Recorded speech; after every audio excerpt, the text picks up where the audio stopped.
This anime features one of the wildest plots we've ever covered, and we covered a lot of freaky stuff. And I mean wild at Hyako Academy. The only thing that matters is the money in your pocket and how much of it you're willing to blow on crazy big bets. The school is pretty much ruled by the gamblers, with the student council at the top and the poorest at the bottom, and boy is there a long way to fall. Meet Ryota, whose crippling debt has put him at the bottom of the social heap, making him a house pet, which basically means he's a slave to the rich kids who can do whatever they want with him. So when new student Yumiko Jabami shows up, Ryota feels the need to warn her about this messed up social hierarchy and the school's obsession with gambling. But he doesn't need to worry. Turns out Yumiko is actually kind of an addict herself, with a photographic memory and a serious hard-on for the thrill of the game. Which is just as well, because Mary, one of the school's top gamblers, immediately challenges her to a game on her very first day. The two of them play a version of rock, paper, scissors where the cards are drawn by the crowd and they bet with chips for each turn. Yumiko wins the first round and gets 2 chips, so she decides to up the ante and bet 500,000 yen on the next one. See, I told you these kids are freaking nuts! Only Yumiko's baller moment ends pretty quickly when she ends up losing both rounds and giving Mary 1,000,000 yen. Mary keeps winning, so Yumiko is forced to pull 10 million out of her bag. Just casually, because normal high school students definitely carry around that much cash on the daily. What, you didn't, weirdo? Most of the kids drawing the cards are basically Mary's slaves, so she agrees to play on, knowing the game is rigged in her favor. Except Yumiko somehow figures this out and accuses her of cheating in front of everyone in the room. Mary's just kind of like, lol, okay, and keeps playing since she's basically guaranteed to win anyway. So now there's 10 million yen on the line in a whole room of students sweating bullets over a little game of rock, paper, scissors. But then it gets even crazier. Against all odds, Yumiko wins, completely humiliating Mary and launching her into enough debt to become a house pet slave. Yikes. After the game, Ryota congratulates her on the win and explains that he's 5 million in debt to Mary, and that's why he's her slave. So Miss Moneybags Yumiko gives him a stack of cash to settle his debt, and that was only episode 1. The next day, Mary's fall from power is made pretty obvious when people graffiti her desk, and she's forced to put on her name tag and literally become a slave. I swear this school has frackin' no chill. Meanwhile, Ryota gets to turn up as a free man now that he's no longer in debt to the school council. But trouble quickly finds Yumiko again when she's challenged by another crazy rich girl. Only this one is on the student council, so it's kind of a big deal to be playing against her. The council member, whose name is Itsuki, is also apparently a millionaire because he suggests they play for 20 million yen. I'm pretty positive these kids haven't even had their first class yet, but they're already throwing cards and whipping out more money than I've ever seen in my life. The girls play a really high stakes memory game where they have to make an exact match of cards, and the match is really close. Yumiko loses the first round and begs to play one more time.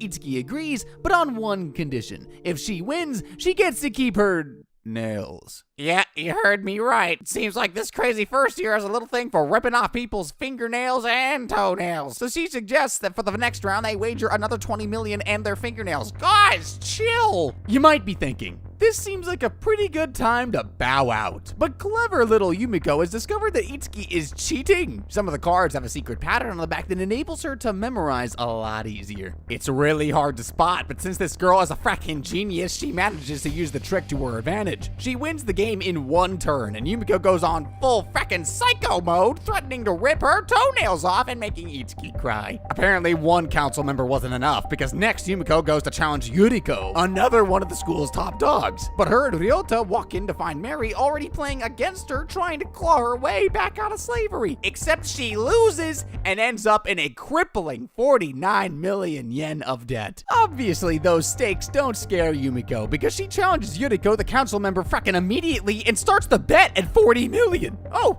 and guess what? It turns out Yuriko is cheating too, in the most metal way possible. Literally. She's having her club members pierce their hands so that they can magnetize the game pieces and force them into a certain spot. What the frick? The only thing is, it doesn't work every time, and now that Yumiko knows the truth, she's panicking because if she wins the game, Yuriko will be 2 billion in debt. But before they find out who's won, the president of the student council walks in, saying she wants to supervise the game because she can feel some trouble brewing.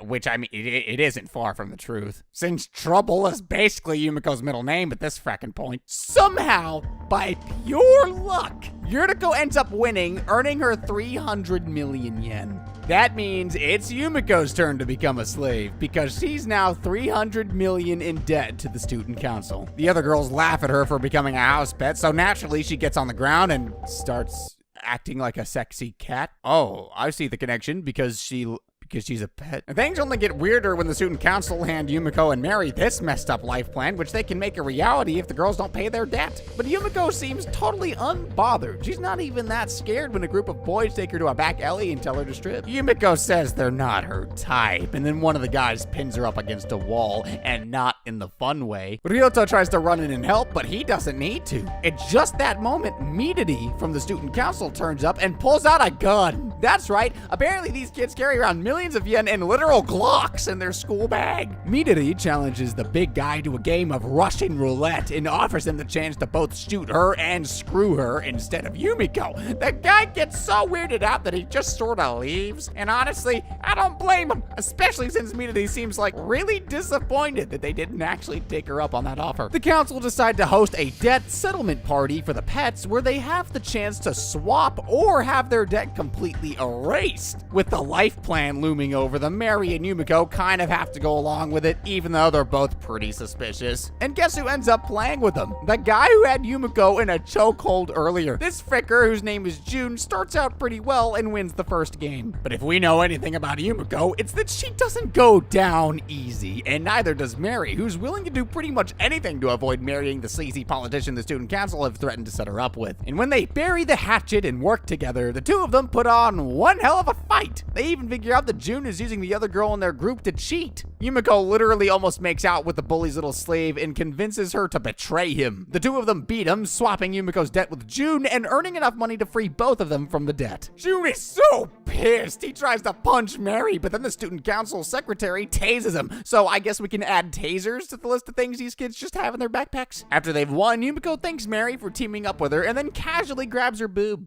Nice. I wish guys had a thing like that. You know, you just grab each other's junk and we're like, yeah, good job, man. Good job. Oh, whoa. You were really happy to win there.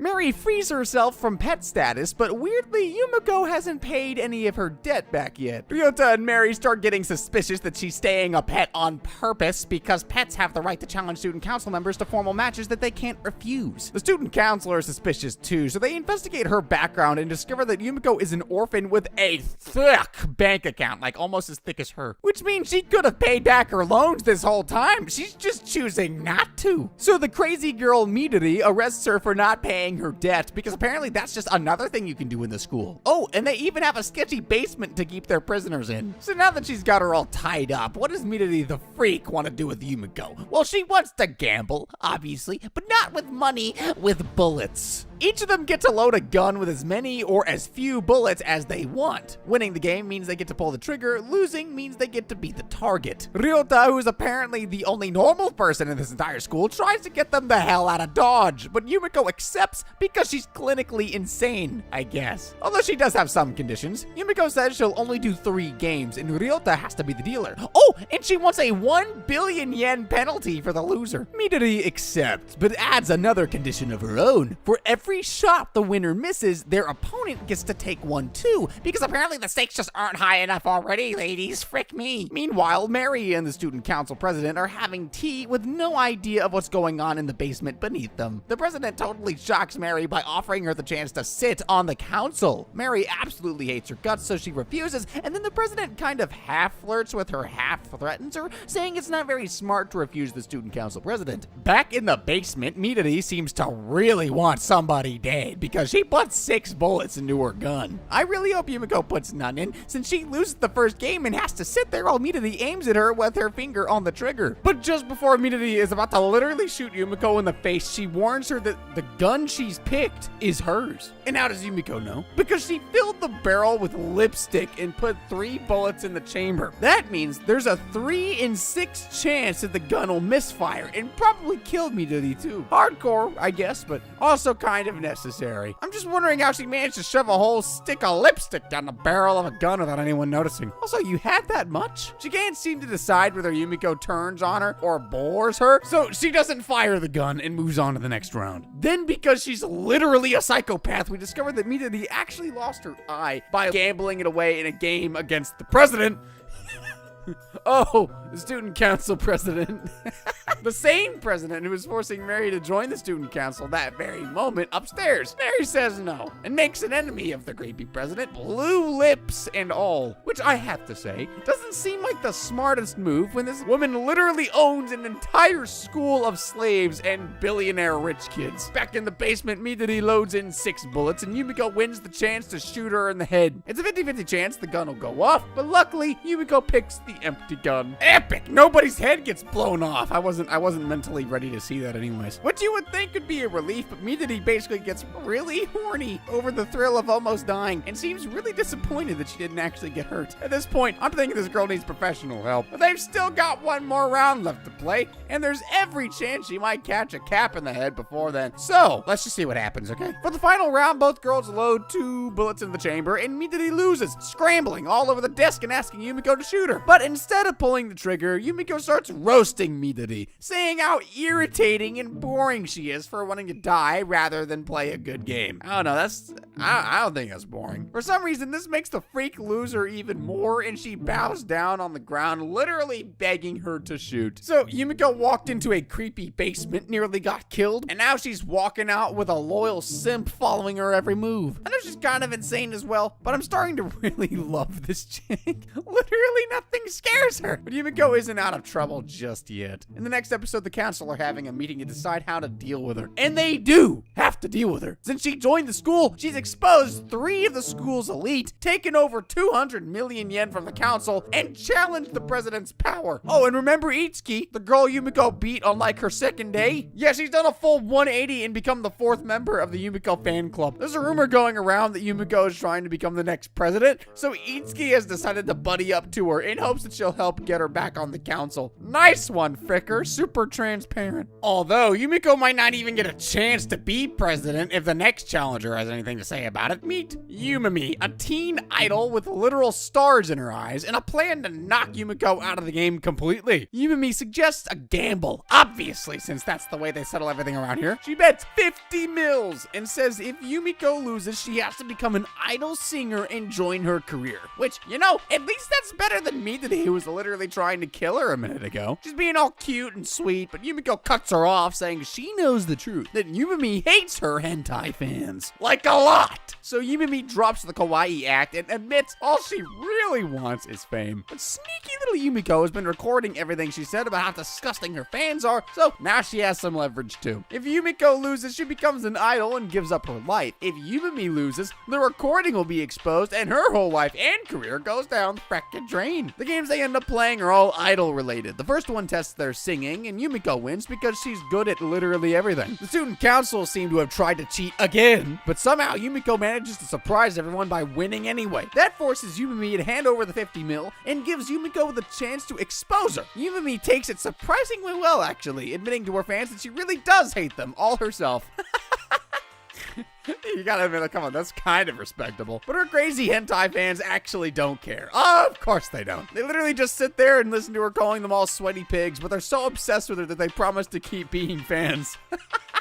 Yeah, okay, that's crazy. But not the craziest thing that's happened on this show so far. Yumiko still has some damage to deal. She reveals that she was told the truth about Yumimi by a secret traitor. Yumimi accuses Kaede from the student council, and when he comes down to deny the rumors, Yumiko decides to settle it the only way she knows how. Strip poker. I'm kidding. Well, actually, I'm surprised that hasn't happened yet. That's like a missed opportunity. Bro, these kids are like fracking Pokemon trainers, except with giant piles of cash instead of Pokeballs. Kaede accepts mostly because he doesn't have a choice, and the creepy vice president offers to deal. The problem is Yumiko is at a huge disadvantage because there's no limit to how much they can bet, and Kaede is totally loaded, like feckin' Jeff Bezos loaded. Mr. Money knows this, so he comes out with 1 billion yen straight on the table. This gives him even more of an advantage because Yumiko has way less money and therefore way less chips. She plays well at the start, but Kaede spends like lifetimes thinking through every move, using his big brain to second guess every possibility. It seems like our little heroine might have finally found her match when he beats her and takes all her chips. But instead of accepting defeat, Yumiko starts pulling friends out of the crowd to lend her money to keep playing. The newest member of the Yumiko Simp Club comes forward and Kaede tries to convince her not to help. But he basically does that by telling her that she's stupid and that she should really sit down and stay out of their business. Weird tactic. Who would have guessed it? It doesn't work! Yumiko kind of just flirts with Itsuki, which is clearly much more persuasive because her friend caves in and throws 1,000,000,000 yen into the ring on Yumiko's behalf. Just another casual billion from the richest kids in Japan. I think when you hit around like the $5 million money mark, you basically can't even fathom how rich you are. So 1 billion is just like, you're in a whole different universe, dude. Someone fact check me, please. Anyways, now Yumiko's back in the game and up to her usual insanity. She goes all in on the first hand, putting all of Itsuki's money on the table straight away. Itsuki must be seriously sweating by her side, especially when Yumiko asks her to give more and more money onto the table. It doesn't seem like the game is all about the cards at all anymore. Eventually, Itsuki burns through all her cash and Yumiko has to turn to something better than money. Itsuki's life! Yeah, that's right. This mad girl's decided to gamble her friends' life. Itsuki gets freaked out and tries to back up, but then Yumiko shows her hand, and I guess it must have been good enough to convince her to bite all her nails off. Yeah, she just rips them straight off. I think it just freaking, oh my gosh, I need a minute. This girl's literally bleeding on the floor and putting her life on the table, and Yumiko's just sitting there super chill, ready to keep playing. Kaede flat out rejects their offer, but VP accepts it, and as their dealer, it's ultimately up to her to make a decision. Kaede gets furious and tries to pull rank, which is when the dealer takes off her mask and reveals that she's actually been the president this whole time. What? Which is kind of crazy, especially since I'm pretty sure the president and the vice president have definitely been in the same room together before. But at this point, I'm not paying that much attention to the president, with Itsuki's literal life valued at about 10 billion yen, which I'm actually pretty sure that's more than how a human is priced. Like, that's way more. This might have just become the highest stakes poker game in history. Now, Kaede has no option but to gamble his own life to match them. This is reminding me of that one episode of JoJo's Bizarre Adventure Part 3, dude. Yo, I need to rewatch that. Anyway, so now the bet is at several billion yen in each other's lives. And just when it looks like she might have finally run out of tricks, Yumiko pulls out a hand with 3 jacks. Once again, my girl coming through just at the last minute. It turns out that the two of them have been acting like this the whole time, trying to fool Kaede into thinking that they were desperate, which is why Itsuki bit off all her nails and started screaming and crying.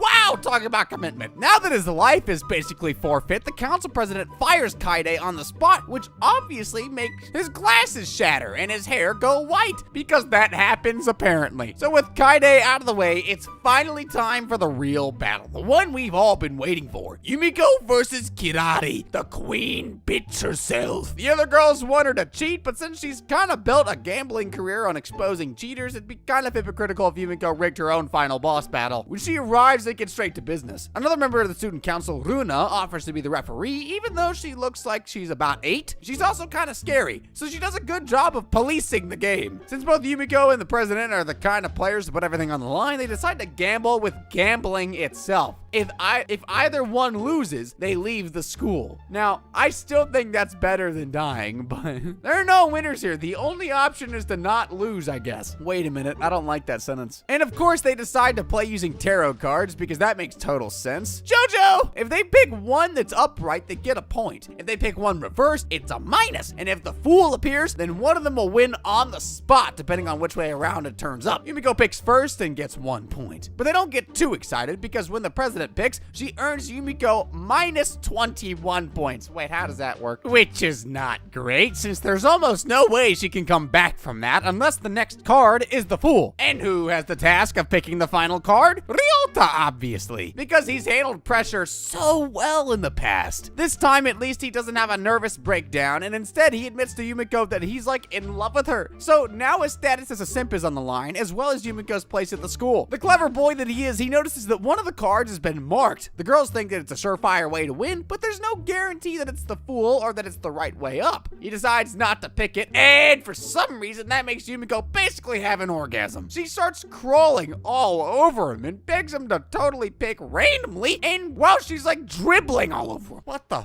frick is happening? The card he ends up picking is Judgment, upright, which brings her total back to a neutral 0. That means the game is a draw and no one has to leave, which is bittersweet. It sucks that the president is staying on, but at least Yumiko gets to stay with Ryota. Although, out of all the gambles they've had so far, I have to say this one seems the most anticlimactic. Oh, and then the president strips naked in front of the moon. Okay, why not? That's the end of Kakagururi. Boom! Frick yeah!